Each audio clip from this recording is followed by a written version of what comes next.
Shalom, shalom, shalom, shalom, bien-aimés de l'Éternel. Soyez bénis, infiniment bénis, pour la grâce de Dieu sur vos vies.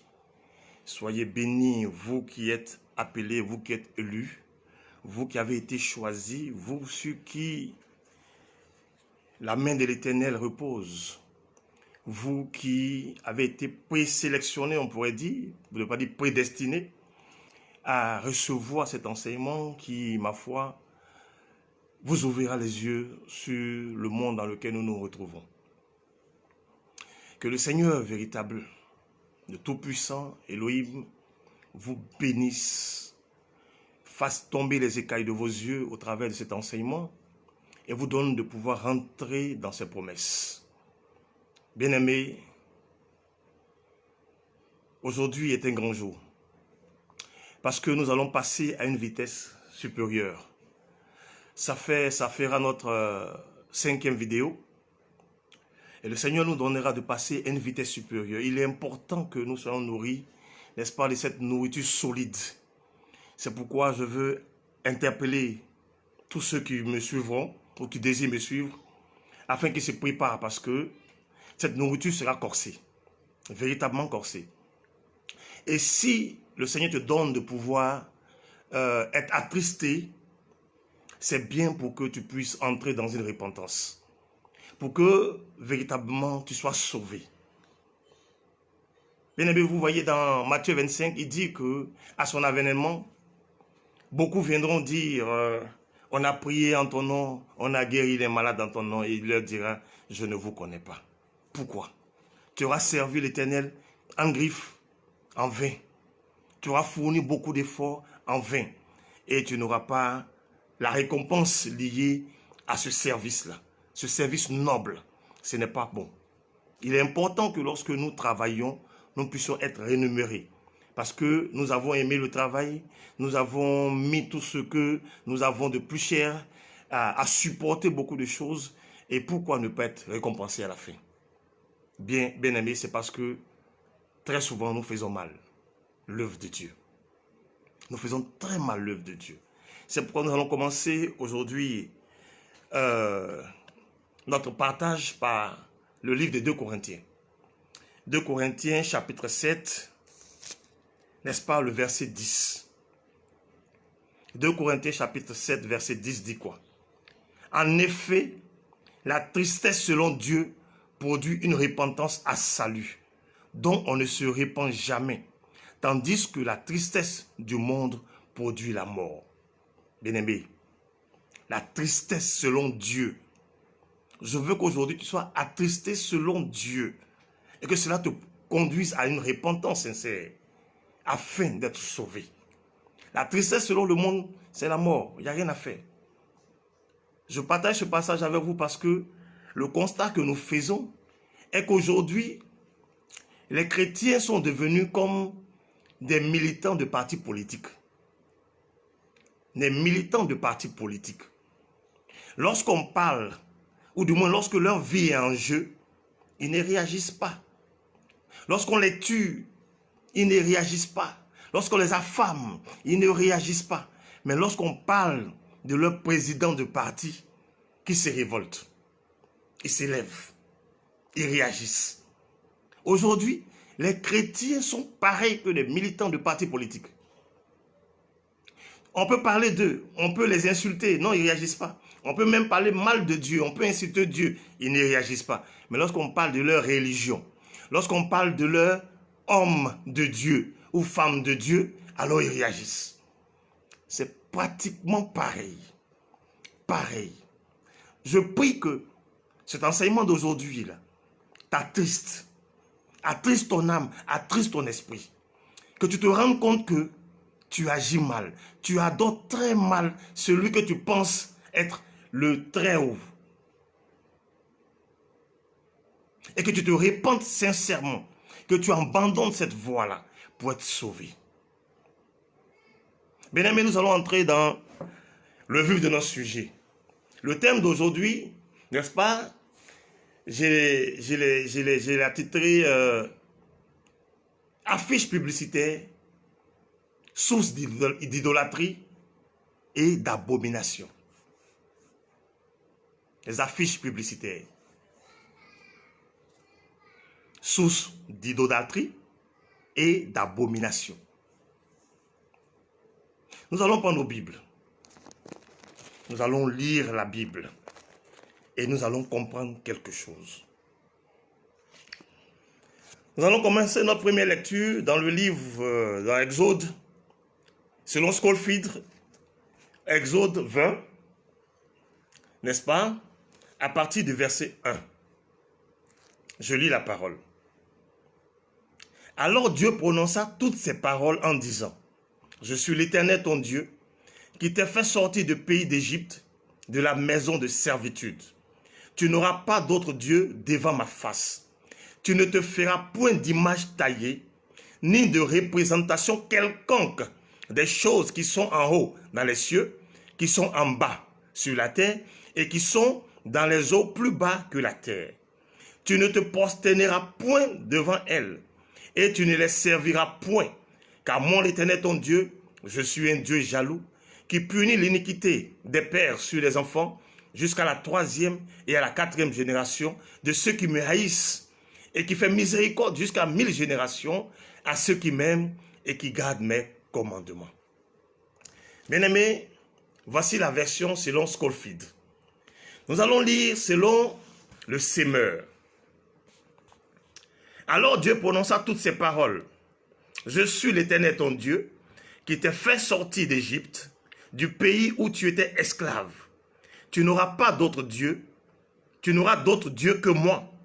Tu ne te feras point d'image, non d'idole, ni de représentation quelconque de ce qui se trouve en haut dans le ciel, ici-bas sur la terre, ou dans les eaux plus bas que la terre. Tu ne te prosterneras pas devant de telles idoles, et tu ne les rendras pas de culte, car moi l'Éternel ton Dieu, je suis un Dieu qui ne tolère aucun rival. C'est intéressant ça.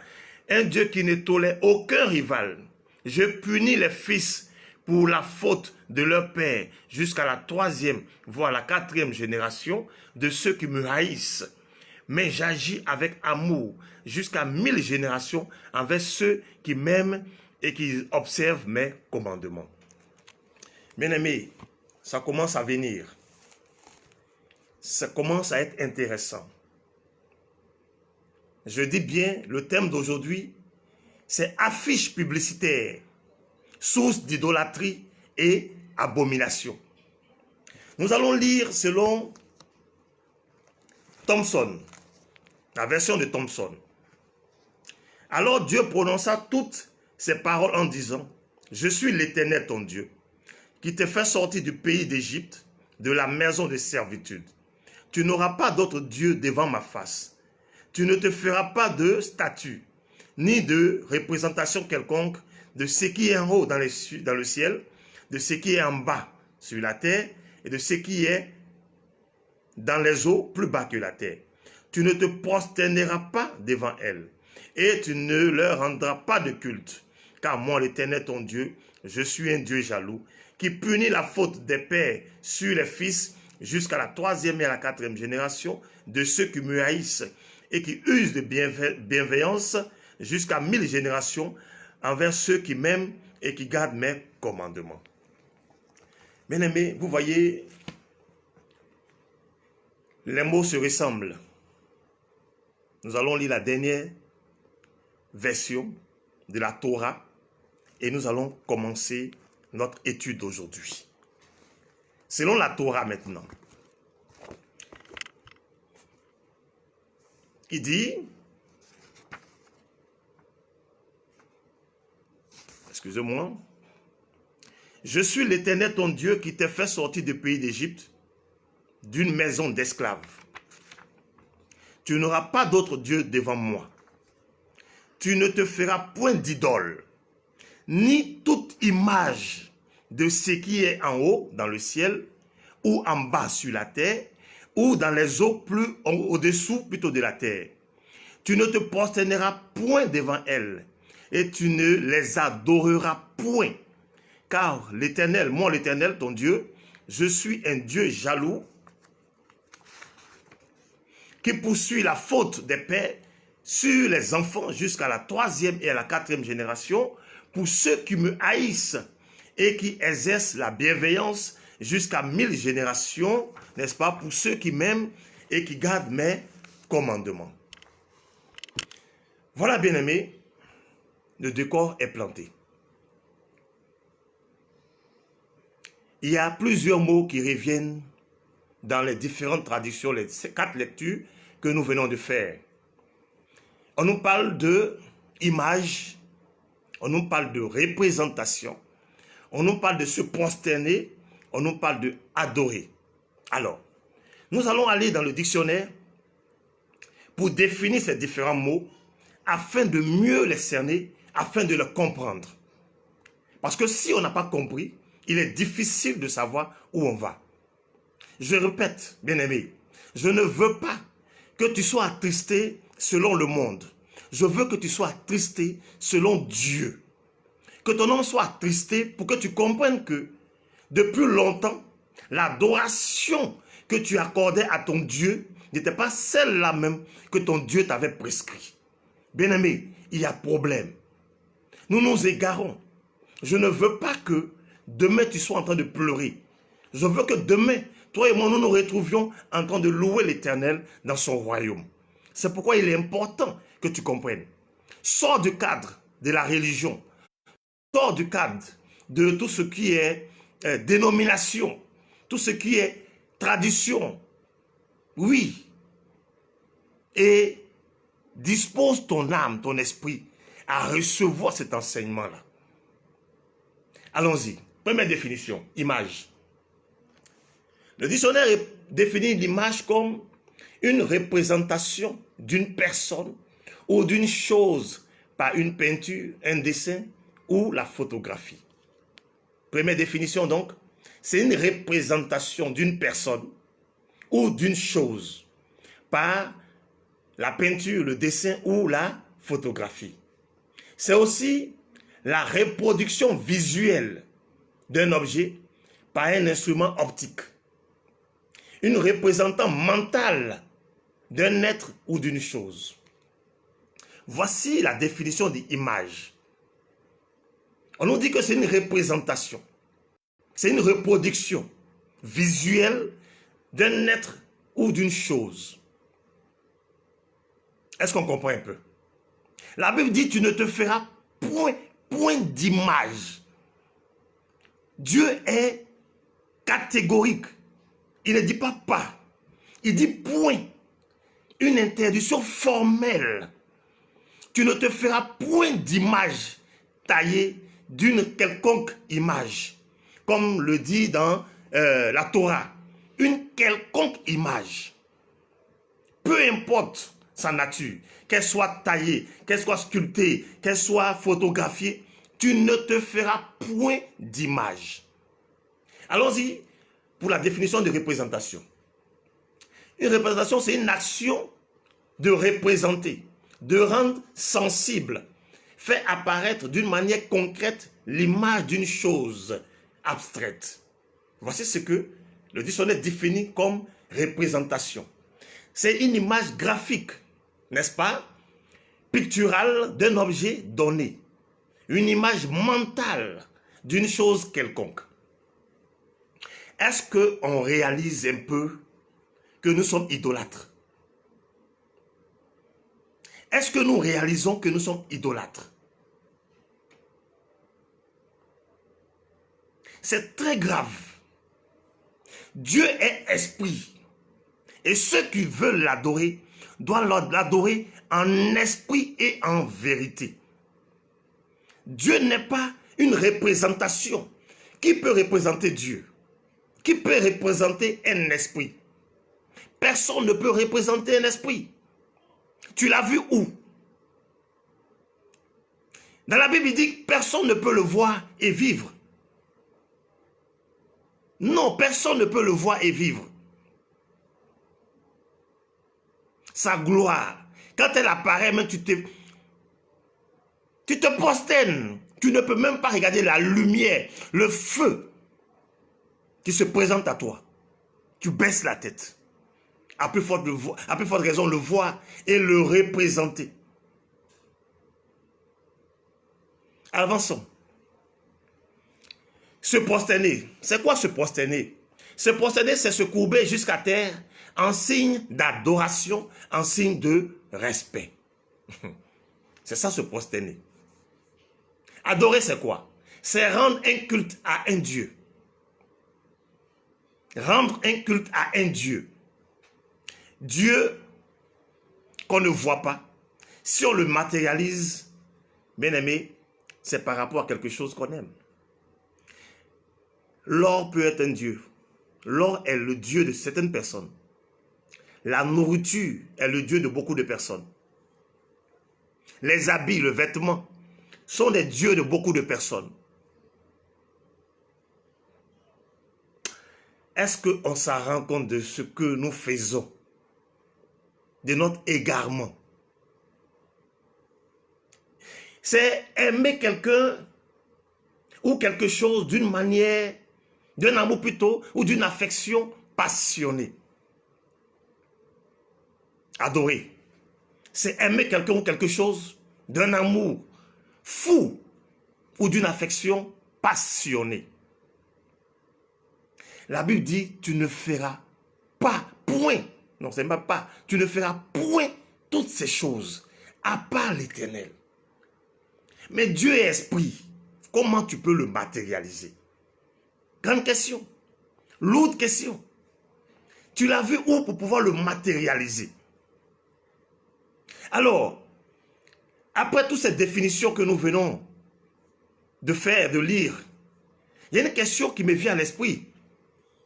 Est-il permis à un chrétien de faire ou de se procurer des images de tout genre comme support de prière?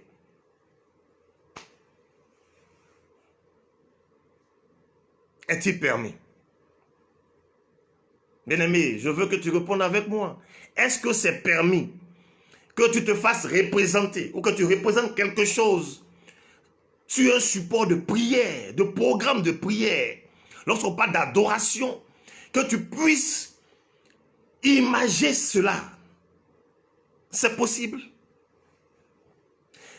Je suis choqué. Bien-aimé,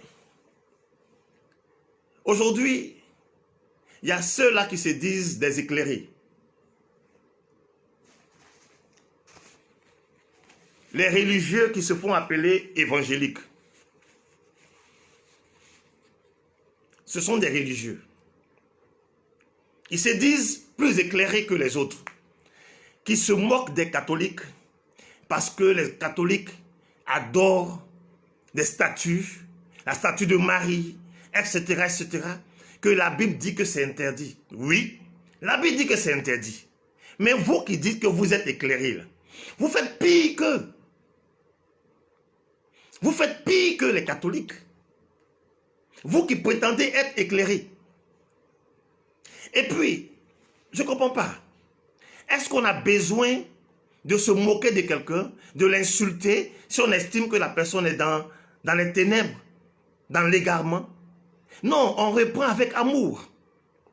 Il faut répondre avec amour. Il faut enseigner la parole selon l'esprit. Il faut amener la personne à être convaincue selon l'esprit de Dieu. Tu prétends être éclairé, mais tu fais pire que le catholique. Tu es pancardé sur les murs partout, sur les arrêts de bus, comme des graffitis. Tu es partout. Sur vos affiches là, quelle est la place de l'Éternel?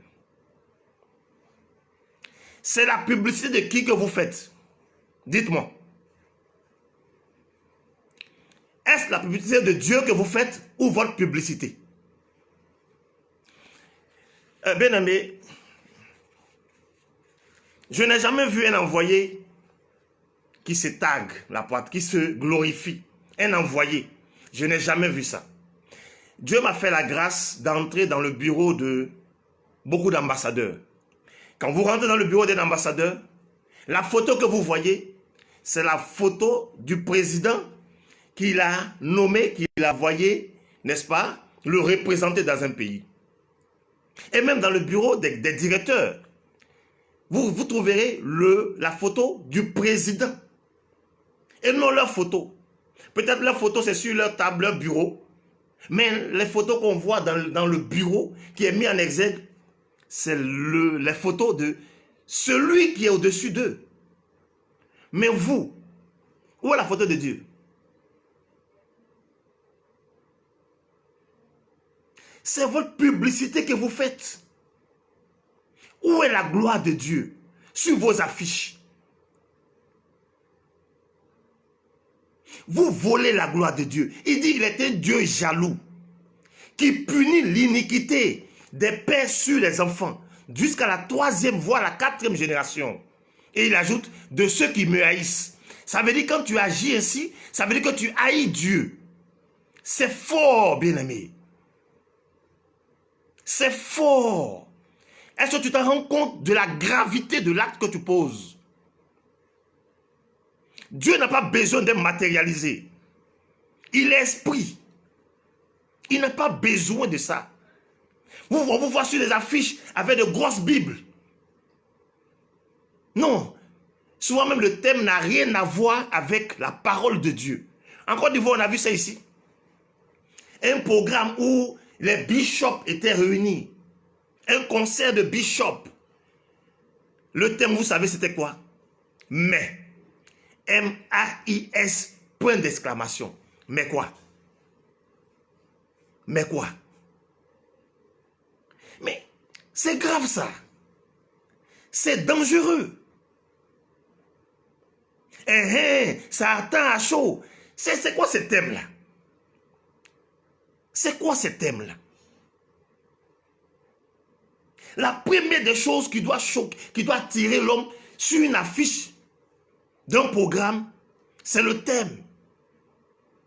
Avec une référence biblique. Parce que je vais me déplacer à la rencontre de mon Dieu par rapport au thème. Je prépare ce rendez-vous-là avec mon Dieu par rapport au thème. Peu importe celui qui va utiliser pour me donner son message. Peu importe la personne, le canal qu'il va utiliser pour m'apporter ma guérison. Je n'ai pas besoin de savoir qui sera au programme. Vous êtes des véritables idolâtres. Vous avez tué Kakou Sévérin, vous avez oublié ça. Ou bien vous ne savez pas que c'est vous qui l'avez tué. Kakou Sévérin, c'est vous qui l'avez tué, chrétien. Chrétien, je préfère dire. Vous êtes des vrais chrétiens. Vous n'avez pas tiré des leçons. Vous avez tué Kakou Sévérin parce que vous avez passé votre temps à l'adorer. À l'adorer. Beaucoup sont restés près de lui, n'ont même pas appris les béabas même du ministère. Passez le temps à regarder la gloire de l'homme. Vous l'avez adoré. Dieu l'a enlevé. Parce qu'il a accepté d'être adoré. Papa ici, papa là, papa ceci, papa cela. Et bien aimé, le diable est subtil. Il est très subtil. Il y a des hommes qui ont organisé des programmes en Côte d'Ivoire, qui se sont vus obligés de mettre le nom de Kakou Sévérin afin que les gens viennent. Si tu ne mets pas le nom de Kakou Sévérin, il n'y aura personne. Et c'est grave. La marmaille même est arrivée dans la maison de Dieu. Vous savez très bien qu'il ne sera pas présent à ce programme. Vous le savez. Mais comme vous vous dites que s'il ne vient pas, on ne met pas son nom, les gens ne viendront pas à ce programme. Donc, avec malice, vous écrivez son nom pour que les gens viennent. Vous, chrétiens aussi, si on n'a pas attendu Kakou Sévérin, on ne se déplace pas. Les gens pouvaient quitter au nord pour venir à Abidjan pour voir Kakou Sévérin. Mais si sur un programme, il n'y a pas son nom, on ne se déplace pas. Vous êtes des véritables idolâtres. Écoute-moi bien aujourd'hui, là. Écoutez-moi bien. Vous êtes des idolâtres. Vos noms, on ne voit même pas le nom de l'Éternel même sur vos affiches. C'est vous qui faites. Programme que vous organisez, vous appelez les gens pour opérer des miracles, des guérisons. C'est vous qui faites. C'est vous qui opérez des miracles. Oui, c'est vous qui opérez des miracles. C'est pourquoi l'Éternel n'a pas sa place. Sinon, Qui êtes-vous? Pourquoi on parle de vous? Pour que vous soyez mis au devant. Qui êtes-vous? Vous êtes qui? Vous volez la gloire de Dieu. Vous êtes prétentieux. Vous êtes prétentieux. Vous qui pensez que c'est biblique, il est temps que vous arrêtiez. Il est temps que vous arrêtiez ces pratiques. Quand j'organise un programme, ce qui doit être intéressant, c'est la date, c'est l'heure, c'est le lieu. Mon nom même, ce n'est même pas important. Parce que si on écrit mon nom, prophète Akpa, Caliste, qui peut penser que c'est moi? On ne m'a pas connu prophète. J'étais un vrai bandit par le passé, un véritable bandit. Beaucoup même vont lire mon nom, ils ne vont pas faire la relation, le lien avec ma personne. Mais si en plus de mon nom, on met ma photo, les gens vont se déplacer à cause de moi. Ils ne viendront pas à cause de l'Éternel. Non, il faut venir. Déplace-toi pour un programme à cause de l'Éternel. C'est lui qui fait toutes choses. Et non une personne. Dès l'instant où tu te déplaces à cause d'un homme, dans ton esprit, tu conçois ce qu'on appelle idolâtrie. Oui, je te le dis aujourd'hui. Je te le dis aujourd'hui. Vous êtes allé jusqu'à adorer un homme. Ce Britannique, Robert Powell, qui a incarné, qui a joué le rôle de Jésus, n'est-ce pas, dans les films chrétiens. C'est son image-là que vous prenez pour coller à vos affiches, à tout ce que vous appelez saint. Tout ce qui est support pour vous, qui est sacré pour vous, c'est son image. Et comme ils sont plusieurs, donc, d'un support à un autre, le visage change. C'est triste. Hein? C'est triste. D'un support à un autre, le visage change. C'est-à-dire, Jésus-Christ est devenu comme un nouveau-né. Son visage change. Chaque jour, ça change. Mais vous êtes de véritables idolâtres. Le pauvre monsieur, il dit, depuis 1974, il s'est vertu à dire aux gens qu'il n'est pas Jésus-Christ. Il n'a fait qu'incarner un rôle. Mais vous l'avez déifié.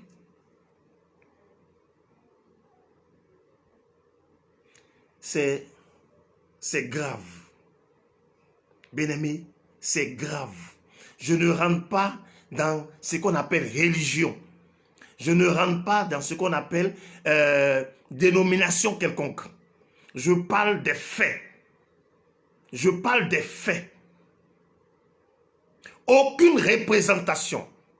Une représentation, c'est une image. Il dit aucune. Il dit point. Tu ne te prosterneras pas. Écoutez, l'adoration, ce n'est pas forcément lorsqu'on se prosterne. Dans l'esprit, on adore. On conçoit quelque chose et on adore. Dieu est esprit. Pourquoi vous devez forcément avoir des images devant vous avant de prier? Vous priez qui? Vous priez qui? C'est les images que vous priez. Mais vous êtes des idolâtres. Vous ne priez pas Dieu. Vous ne priez pas l'Éternel. Bien-aimé, vous serez frappés. Il dit, il maudit jusqu'à la 4e génération. Parce qu'il estime comme en agissant ainsi, vous le haïssez. Mais il fait miséricorde jusqu'à 1000 générations à ceux qu'il aime et qui gardent ses commandements. Ce commandement, voici un commandement de Dieu. Tu ne te feras point d'image. Attends, je vais lire la version de la Torah pour que vous compreniez. Parce qu'à l'origine, c'est ça, la Torah. Ça, ce sont les traditions. Hein. On va lire la version de la... Il dit, tu ne te feras point d'idole, ni toute image de ce qui est en haut, dans le ciel, ou en bas sur la terre, ou dans les eaux, au-dessus de la terre. Aucune image.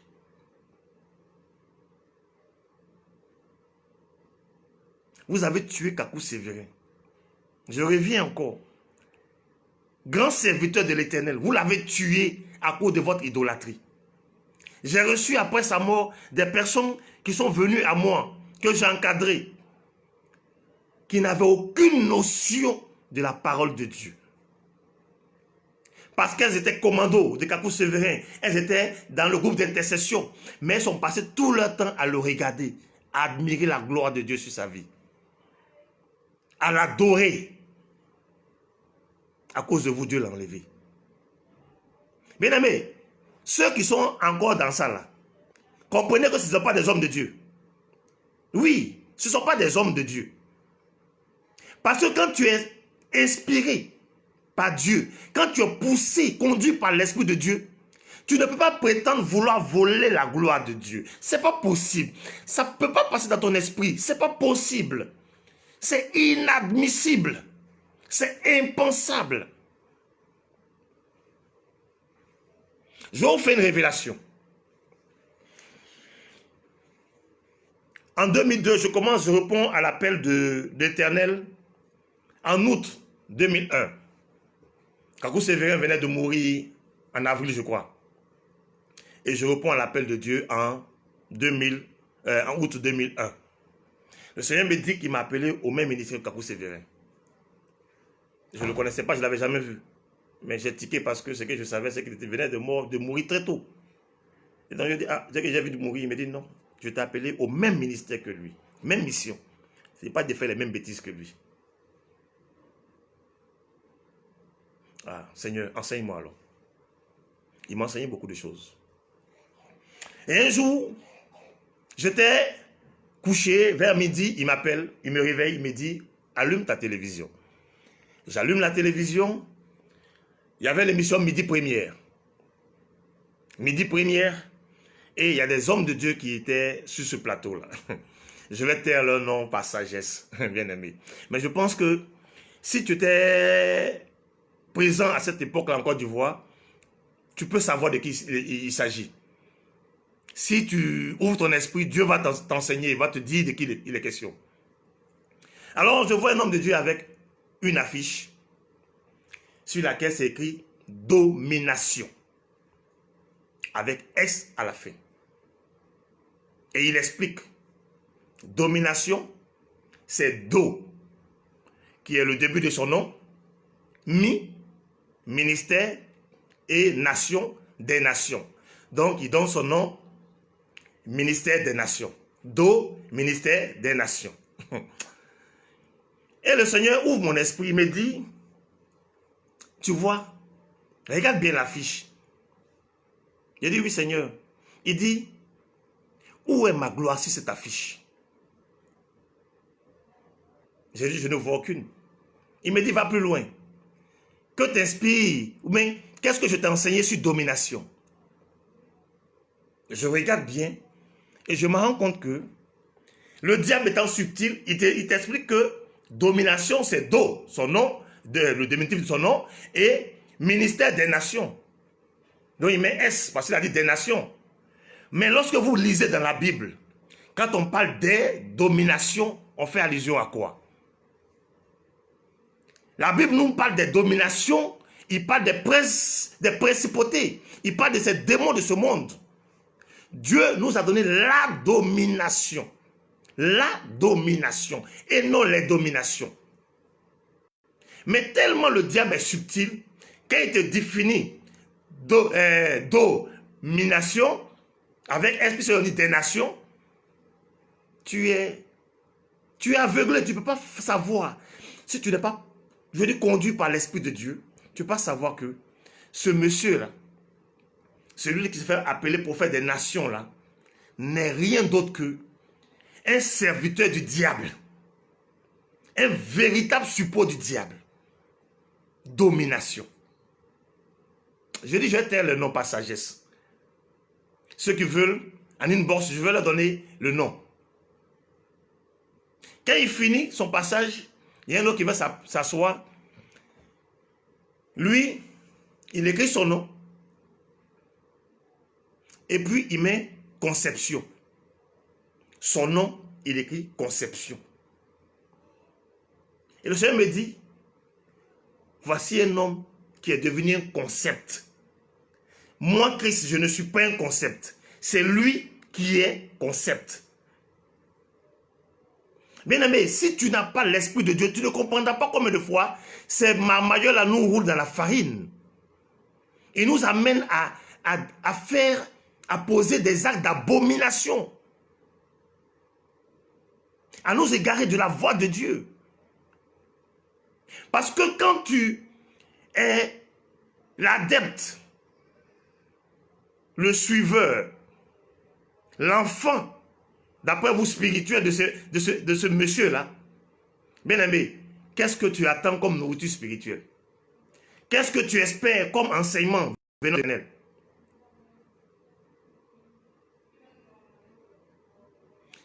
C'est ce que nous vivons.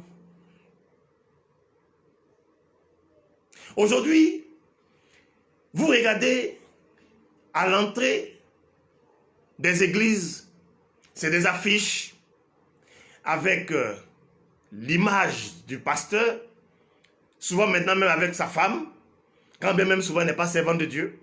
Oui, le couple, c'est leur affiche, soit en banderole, soit en panneau, à l'entrée de l'église. C'est leur église. Mais c'est une véritable escroquerie. C'est une véritable escroquerie. Parce que l'église, ce n'est pas ton agent qui l'a construite. Ce sont les fidèles que tu as acculés, qui ont cotisé jusqu'à ce que tu construises l'église. Et tu t'accapares l'église, tu mets ta photo. Ce n'est pas la photo de l'Éternel où tu vas la gagner. Tu ne glorifies même pas l'Éternel par un passage biblique. C'est ta photo avec celle de ta femme. C'est votre église, c'est devenu votre propriété. Une chose que des gens ont cotisé pour réaliser. Une grosse arnaque. Mais c'est démoniaque.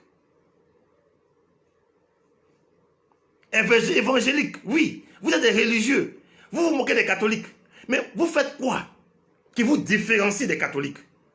Malheureusement, aujourd'hui, les catholiques sont entrés dans la danse. Hein. Maintenant, c'est des affiches partout. Oui, évidemment. C'est la mode. Le milieu chrétien, c'est la mode. Il n'y a pas de différence entre ce que vous appelez mondain et vous. Quand vous regardez vos affiches chrétiennes, quand vous regardez vos affiches de programme, et puis vous regardez les affiches des candidats aux élections, aux différentes élections, quelle est la différence? Parce que le candidat à une élection, c'est lui. Il compte sur lui pour être élu. Il n'a pas de supérieur. Il compte sur lui.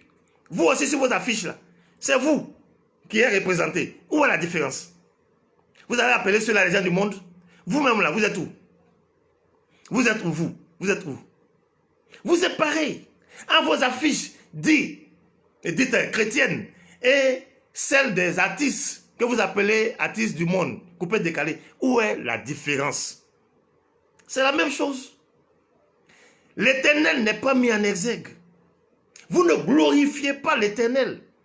C'est vous. C'est votre publicité.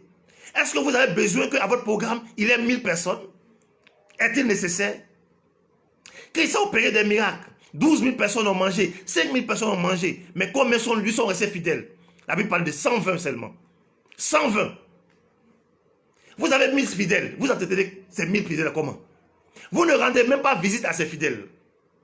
Parce que sur les 1000 fidèles là, il y a sûrement 30 seulement qui sont nantis. C'est à eux que vous rendez fidèles. Le reste, ce n'est pas vos problèmes. Mais quand il s'agit de cotiser, de les faire cotiser, ça, vous êtes toujours premier. Mais bien aimé, je suis envoyé pour un homme précis de brebis. Christ a dit quoi quand avant de partir? Il dit, toutes les brebis que le Père lui a confiées, parce qu'il rendait toujours gloire au Père. Il parlait toujours de son Père. Mais vous parlez de qui? De vous-même. Il dit, aucune des brebis n'est perdue, sauf Judas. Lui-même savait qu'il devait se perdre. Il a veillé sur toutes les âmes que le Père lui a confiées. Toi, tu veilles sur qui? Tu veilles sur qui? Tu conduis le peuple de Dieu à idolâtrer, à commettre des abominations. Tu égares le peuple de Dieu. C'est dangereux. est-ce que tu t'en rends compte que la manière dont tu sers l'Éternel est véritablement une abomination? Tu n'es pas obligé de faire comme les gens du monde. Tu n'es pas obligé. Tu n'es pas obligé. Aujourd'hui, voici Facebook. Moi, je l'avais décrié. Les directs. Des gens en Afrique surtout ont du mal à pouvoir s'acheter des passes pour suivre des directs. Quand ils se connectent, tu donnes rendez-vous à 1h. Selon toi, tu es serviteur de Dieu. Et tu fais attendre le Saint-Esprit pour parler à son peuple. Tu vas jouer musique, tu vas saluer les gens. Connectez-vous, publiez. Mais la nourriture, la même, je ne l'ai pas encore reçue. Je ne l'ai pas encore avalée. Je ne l'ai pas encore digérée. Je ne sais pas si elle est bonne et puis je la publie. Tu vas mettre 35, 40 minutes, 1h pour attendre que les gens se connectent massivement avant de commencer à livrer un message. Tu as besoin de faire comme les gens du monde. Quelle est la différence entre toi, chrétien, éclairé, et celui qui est dans les ténèbres? Tu donnes un rendez-vous solennel avec le Saint-Esprit. Quand l'heure arrive, mais tu commences. Pourquoi tu veux que le maximum de personnes soient connectées? Pourquoi? Peut-être que le message là même concerne une seule personne. Mais livre le message. Tu recherches quoi? Quelle gloire tu cherches? Dieu dit, je suis un Dieu jaloux. C'est vraiment triste. C'est vraiment triste. C'est vraiment triste. Aujourd'hui, quand on regarde, il n'y a pas de différence. Toi, chrétien, dit évangélique, qui pensait que tu étais éclairé, tu n'es pas plus éclairé que le catholique que tu critiquais, dont tu te moquais. Parce que l'idolâtrie, la définition de l'idolâtrie, c'est quoi? C'est rendre culte à une image, n'est-ce pas? D'un Dieu. Comme si elle était le Dieu incarné. Il y a des gens qui ont fait établir, imprimer des calendriers. Chaque chrétien doit avoir, chaque fidèle doit avoir son calendrier dans sa maison pour qu'il les protège. Tu es Dieu. C'est ça, c'est de l'idolâtrie.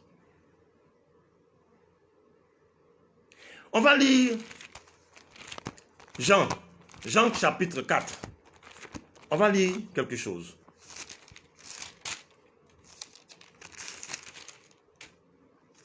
Jean chapitre 4, à partir du verset 21.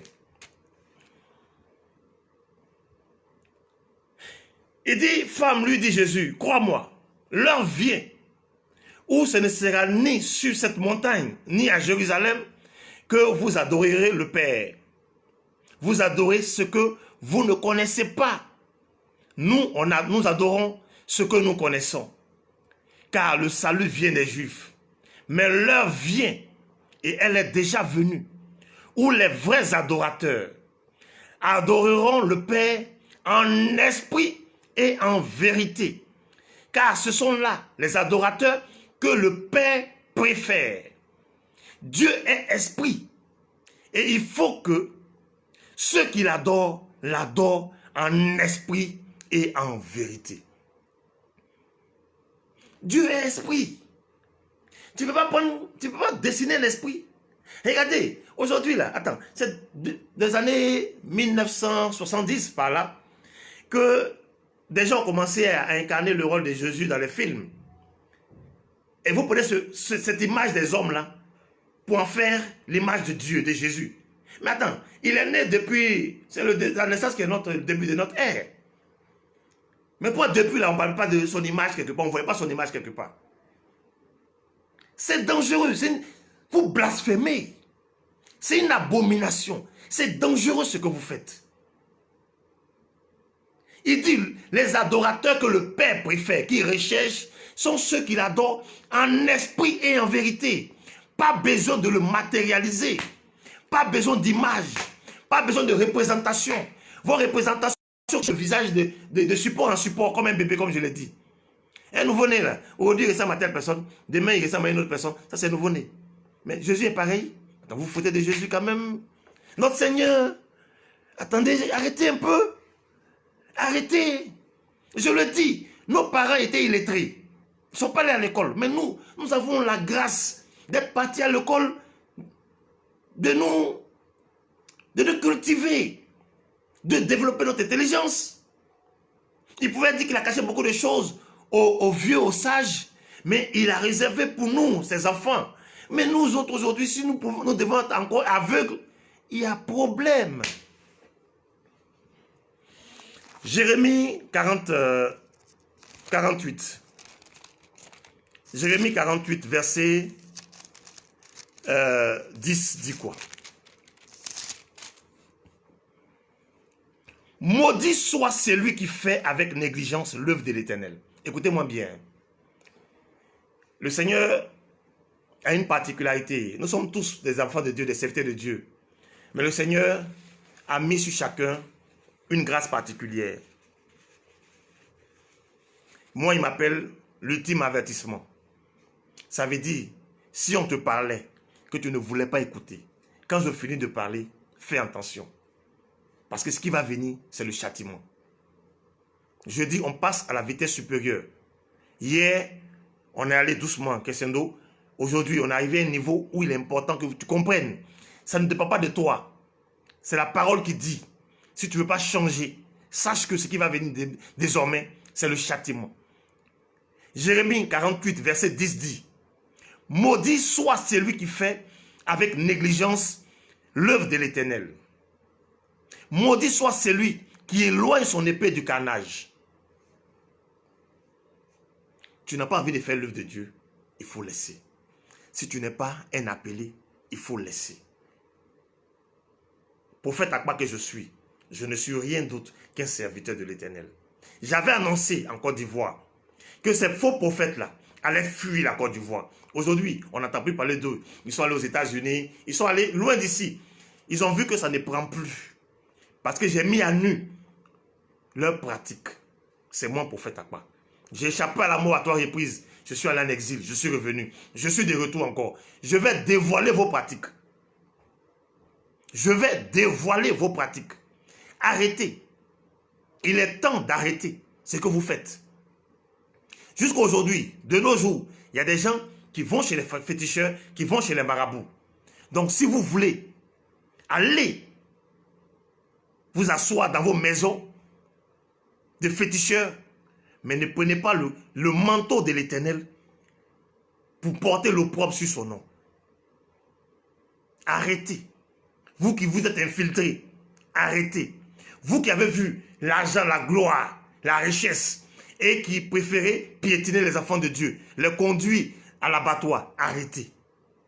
Il est temps d'arrêter. Bien-aimé, si ce message t'attriste, glorifie l'Éternel. C'est une tristesse selon Dieu qui te conduit à salut, qui doit te conduire à une repentance sincère. Arrête de te représenter des images, d'avoir des images de saints partout dans ta vie, dans ton sac, dans ta Bible partout. Hey, c'est de l'idolâtrie. Prenez la définition de l'idolâtrie. Dieu est esprit. Dieu est esprit. Ceux qui doivent l'adorer en esprit et en vérité.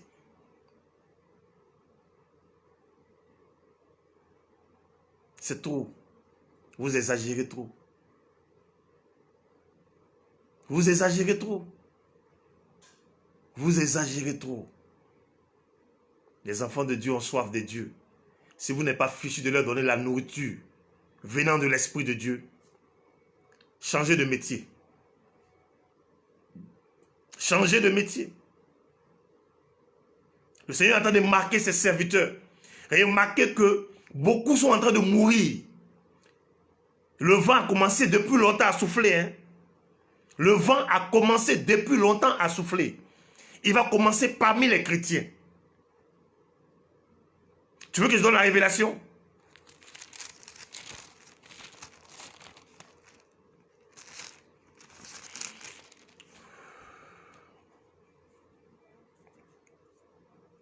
Ézéchiel chapitre 9.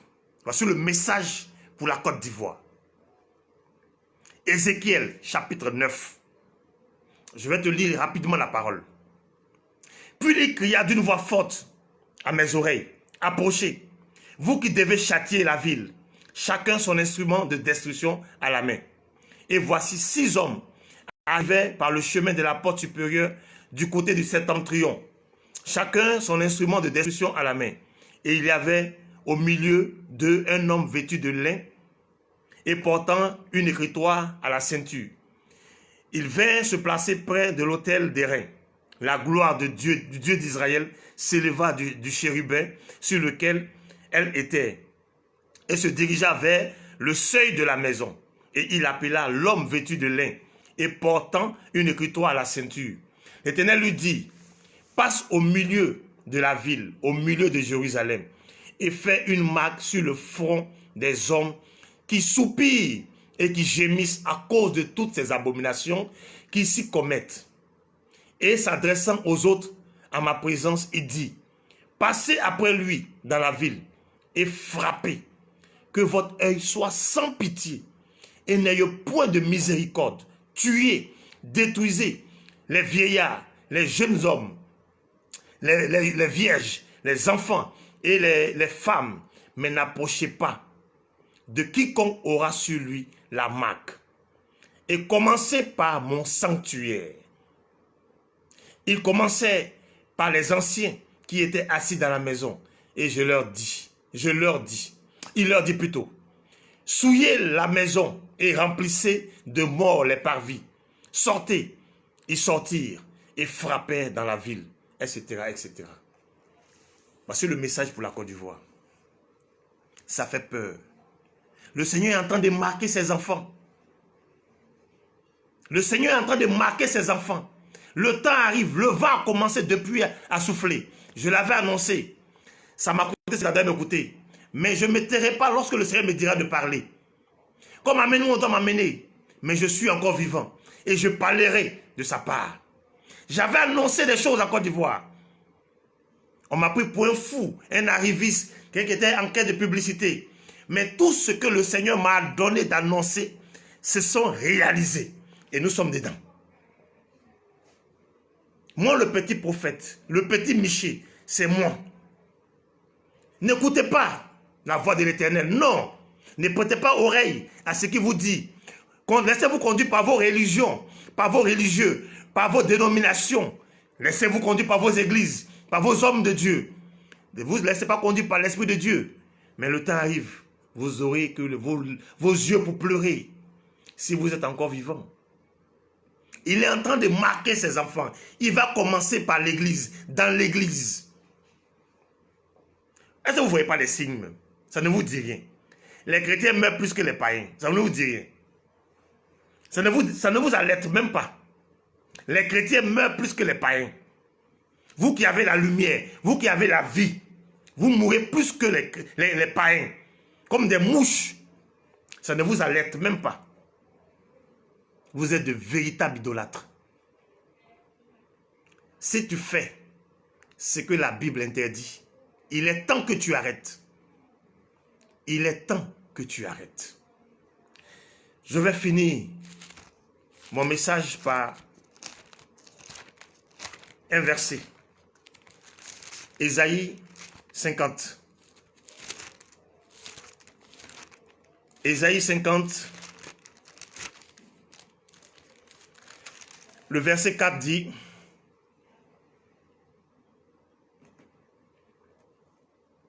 le Seigneur, l'Éternel, m'a donné une langue exercée pour que je sache soutenir par la parole celui qui est abattu. Il éveille chaque matin. Il éveille mon oreille pour que j'écoute comme écoutent des disciples. Voilà ce que j'aimerais que tu écoutes, tu retiennes. Il faut que ton oreille soit exercée, que tu apprennes à écouter comme les bons disciples. Oui, comme un véritable disciple. Il faut que tu puisses écouter comme un véritable disciple. Ce n'est pas une oreille à discuter, à entendre et rejeter, parce qu'on parle mal de son pasteur, Même quand il fait du n'importe quoi, on doit l'applaudir. Non, on est prêt à justifier son pasteur, mais quand il s'agit du pasteur de quelqu'un d'autre, alors on est prêt à le critiquer, à l'insulter. Ce n'est pas de ça qu'il est question. Il est question de mettre en exergue la parole de l'Éternel. Bien-aimé, apprends à écouter comme un bon disciple. Si le message t'a attristé, bénis l'Éternel et répands-toi. Dieu, je répète, Dieu, Jean chapitre 4, est esprit. Et ceux qui doivent l'adorer en esprit et en vérité. Comme tu ne peux pas voir Dieu pour le matérialiser, pour l'imager, rendre visuel, n'est-ce pas, ce Dieu-là, alors ce n'est pas la peine que tu te représentes quoi que ce soit. Les images de saints, les images de ceci, les images de ça, il faut arrêter. Les idoles, les statues, il faut arrêter. Dieu n'est pas dedans. Dans le livre qu'on vient de lire d'Exode, il dit, il punit l'iniquité des pères sur les enfants, jusqu'à 4 générations. Parce qu'il estime que vous le haïssez. Il fait miséricorde à ceux qui l'aiment et qui gardent ses commandements. Commandements de l'Éternel que nous venons de partager. Bien-aimé, que son esprit demeure sur toi, qu'il fasse tomber les écailles de tes yeux, qu'il ouvre ton esprit pour s'aimer cette gemme de sa parole en toi, pour que ça produise. Sois révolté, oui, sois révolté pour l'Éternel. Sors des chaînes des religions, sors des chaînes des doctrines, des lois humaines, mais demeure, rentre en profondeur avec l'esprit dans la parole de Dieu, afin que tu sois une personne affermie pour sa gloire.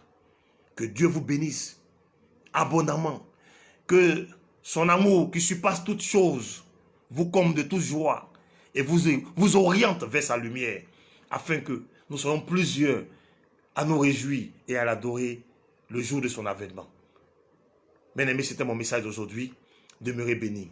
Désormais, sur vos demandes, j'avais déjà créé une chaîne sur YouTube, n'est-ce pas?